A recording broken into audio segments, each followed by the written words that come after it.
Hello and welcome to my hardcore world. I'm so excited to see you, because today I'm gonna completely transform my starter house. So I live on tiny jungle island in the middle of the ocean. And despite the fact that it's so tiny, I have plenty of mega projects to completely transform it. For example, this giant spirit tree from the Ori game. It turned out so good. But let me be first to admit the truth. It's completely overgrown with vines. The surrounding doesn't really fit it. And my house is way too small and too simple. And we are gonna change that. After I'm done, you won't recognize this island. The project that I planned out will take few episodes to complete. Today, I will elevate my house. In the next episode, I will create a garden full with custom trees. And after that, I will rebuild the village. So remember to subscribe if you want to see all of that. So let's start. First of all, in order to create something nice, I have to destroy something nice. And I will start with removing all these trees. I will collect all the leaves and all the wood, so I can use it later for my custom trees.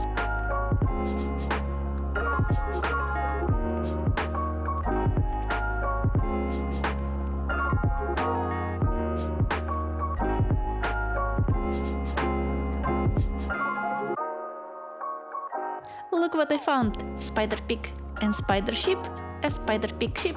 Oh, I wish I could keep you, but I have to remove all the trees. I'm so sorry.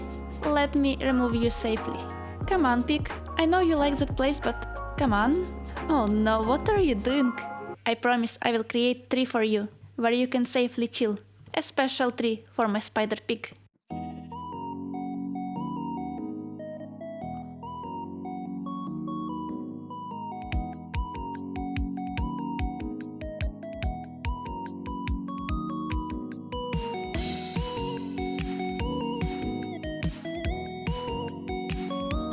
Deforestation almost done.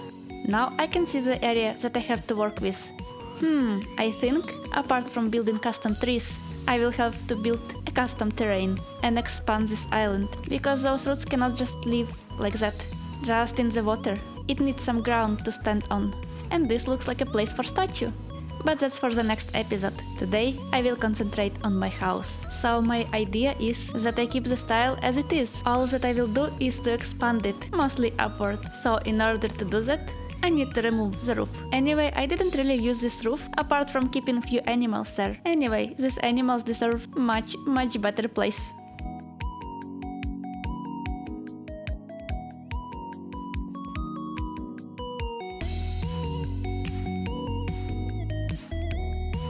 Now the roof is gone. Initially I built my house 35 blocks wide and 13 blocks, so that is gonna be a base of my house and the entrance. I'm planning to add 4 more levels, so it will be 5-story tall in total. Each level will be a little bit thinner than the previous one, so level 2 will be 33 by 11 blocks, next 31 by 9, and so on. That way my house will have pyramid-like shape.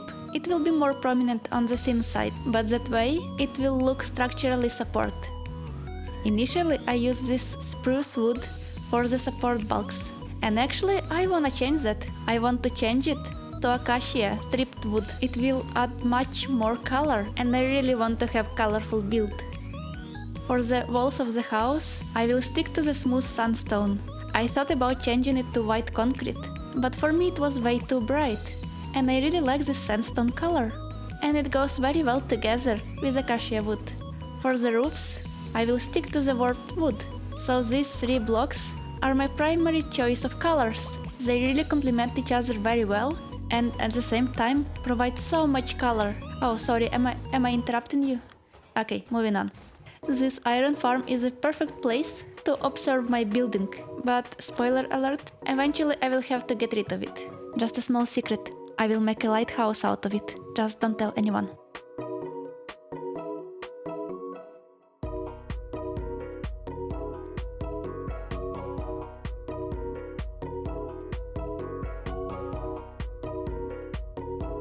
So let's start from building a structure. So each floor is 7 blocks tall, with 1 layer for the floor in between. On the wider side, I divided each floor into 3 sections, except for the top floor. It is 5 blocks tall.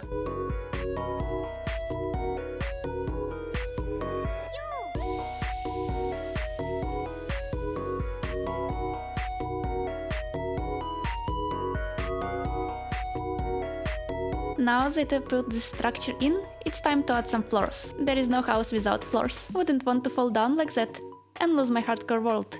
So each floor has different color, mainly because it's much better to have contrasting floor and ceiling. So if one floor is dark, the ceiling must be bright, and vice versa. Also, this way, each floor will have unique identity, and I think now it's time to reveal what are my plans for it. I want my island to feel alive, and my house is no exceptions. So on the first floor, where I have the entrance, I will have some iron golems and dogs to patrol the entrance. On the first floor, I will have dining area, and I will put clerics to brew some stuff for me. Floor number 2 is for librarians. I need some stuff to read. Floor number 3 will be my map room. And the last one is for some plants. I want to have small roof garden. So with that in mind, we need to design the windows that will go outside. I will have a lot of symmetry in my builds, but I will need to add enough elements to make it look more interesting and unique.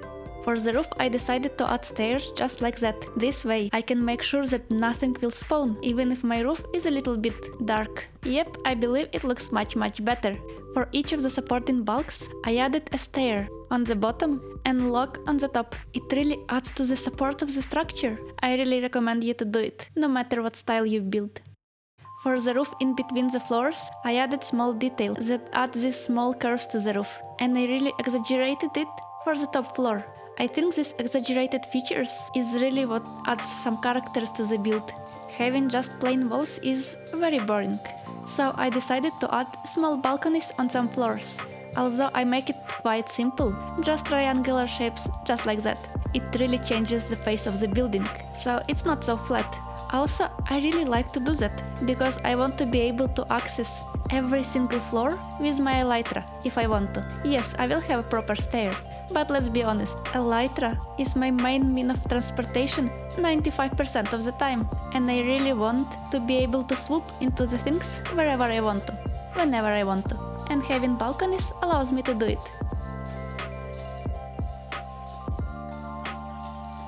Look, it really adds up to the building. I knew it was a good decision to add them. Now it's time to add even more support for the structure and light. So I'm using fences and fence gates from acacia wood. By doing pattern just like that, you can add so much structure and detail to the build using very simple material. Also, I add lanterns that will illuminate my house. I think it is very important. I don't want to turn my house into mob farm, and it looks so much better. Just compare it. I will do it on every single floor. Yes, it requires a lot of resources. Luckily, I have very good wood farm. Without it, it would be very hard to build all of this.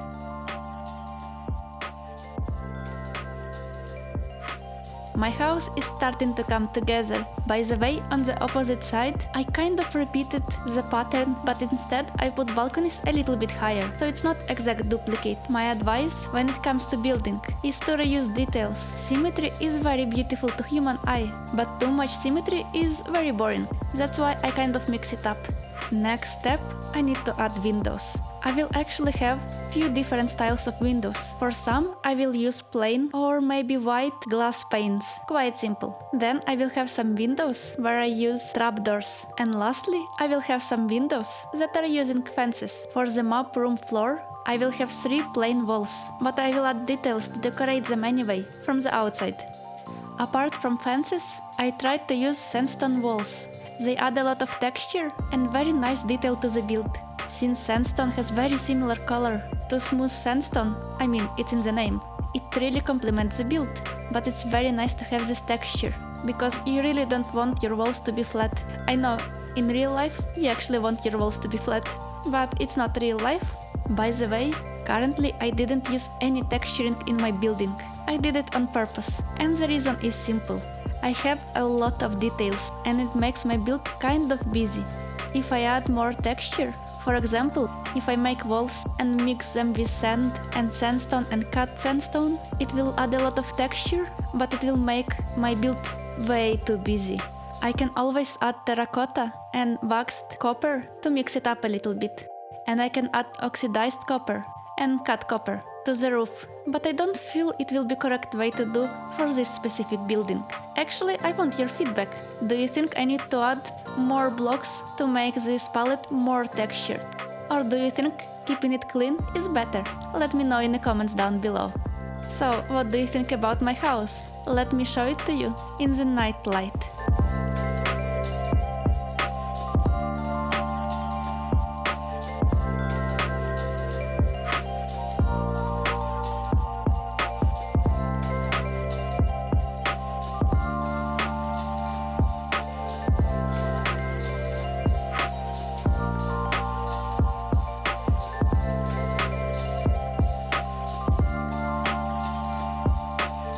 Oh look, my cats found some friends. This island is already alive and I haven't even done building it. In the night light with shaders, it looks so amazing.